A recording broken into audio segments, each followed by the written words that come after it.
Hey there, and welcome to day 22 of Don't Forget Your Worth, the YouTube channel with matching podcasts titled the same. I'm Andrea. I am sharing stories like a crazy girl. 365 of them, one every day for a year right here, you guys, and I'm just sitting at day 22, but we've got this.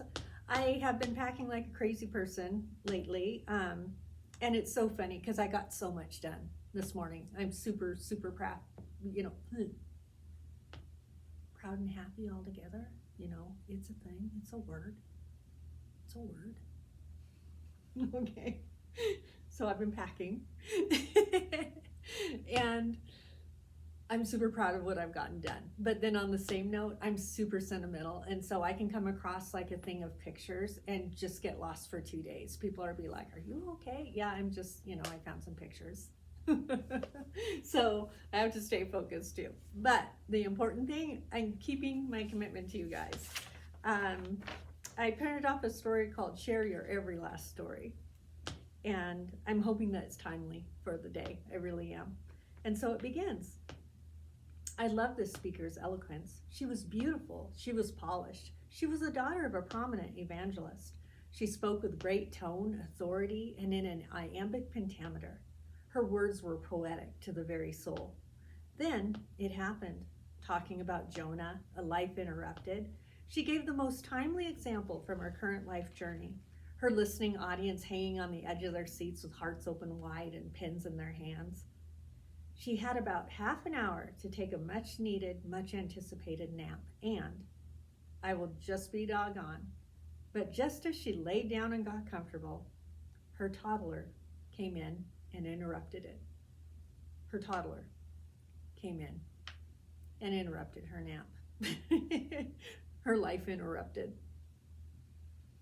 And I am jotting notes and I am laughing inside and I'm wondering how on earth I'm going to be able to get through her study knowing that she is teaching from her deepest brokenness, being that her toddler woke her up from a nap. Jonah, was your nap interrupted? I will tell you what, it was an incredible study, and I am glad that I journeyed the sheep assigned to my care right through it, but I had to learn one critical thing.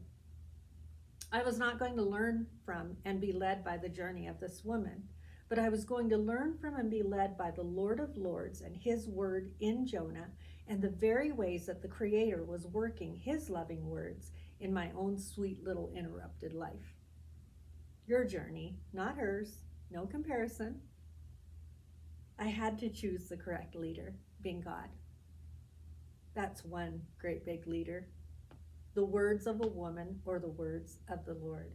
Lord, his words just for me. I heard just this morning the words of a woman on her way to Africa who was trying to write her testimony. Well, I've never done that. I filled out some random 15-line form once when I moved to a town, but, quote, my testimony was apparently only worthy of filling a church database. That wouldn't even have been my testimony story. That would have just been, quote, my current circumstance, if you will. That's deep right there. Make sure not to miss it, it says in parentheses. Since I had collided hard with the Lord, I hear these crunchy, churchy words that seem like just what to preach from a pulpit. It's all about your testimony story, apparently. Could you imagine my confusion?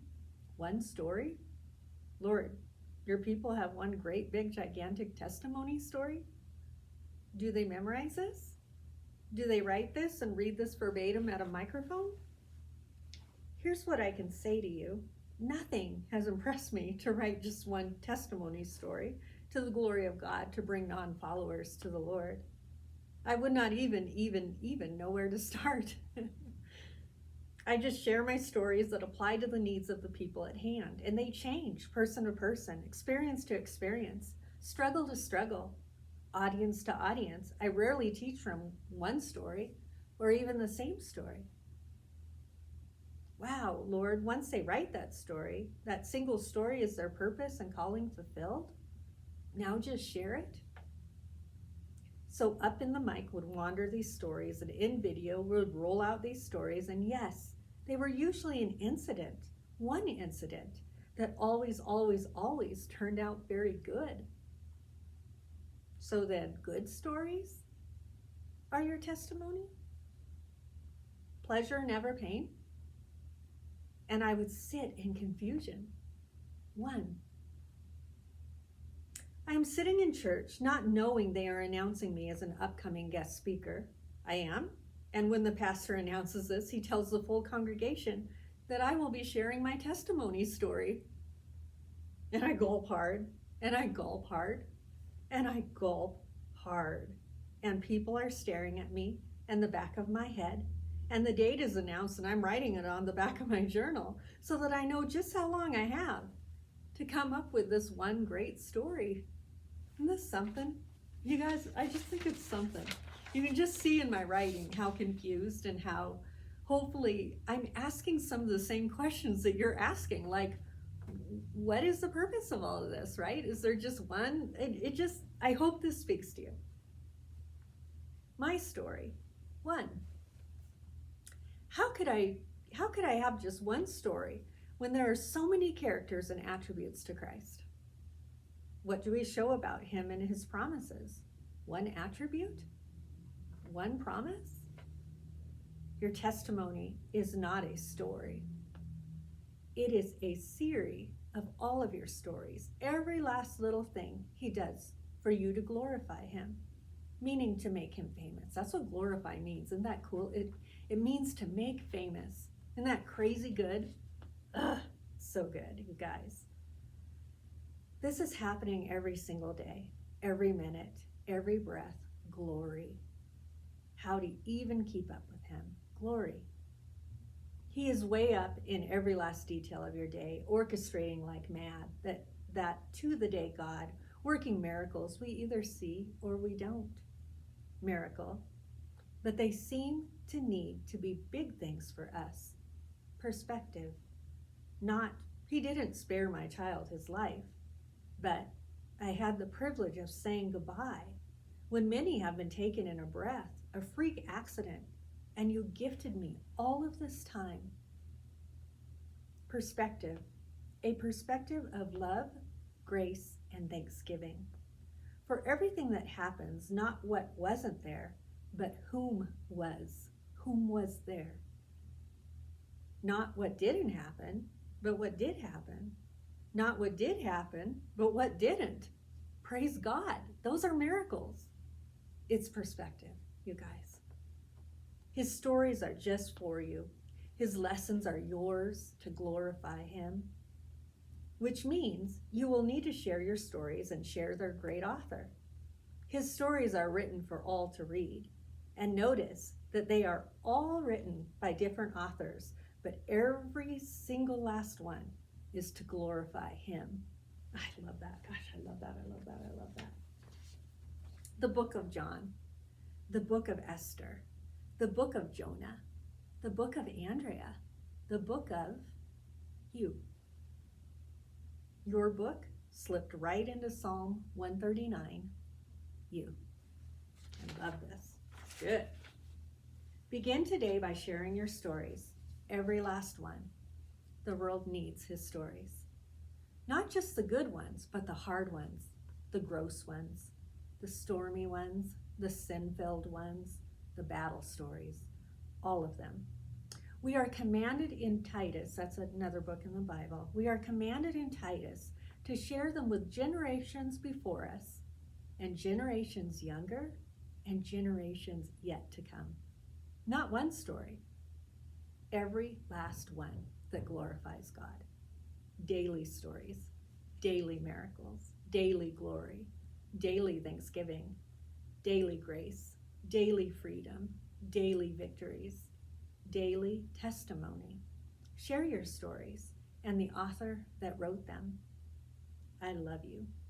And then it says, P.S. If you are reading this, and you are, in this case you're listening to this, your story is in my story, and my story is in yours. Isn't that crazy good? You guys, it's like, I sit here and go, I just hope with everything you have, with everything I have in me, that you are starting to see that you are purposed and that every day is a miracle and that your stories matter to this world. And they're not ours. They don't really belong to us, if you will. They are to glorify God.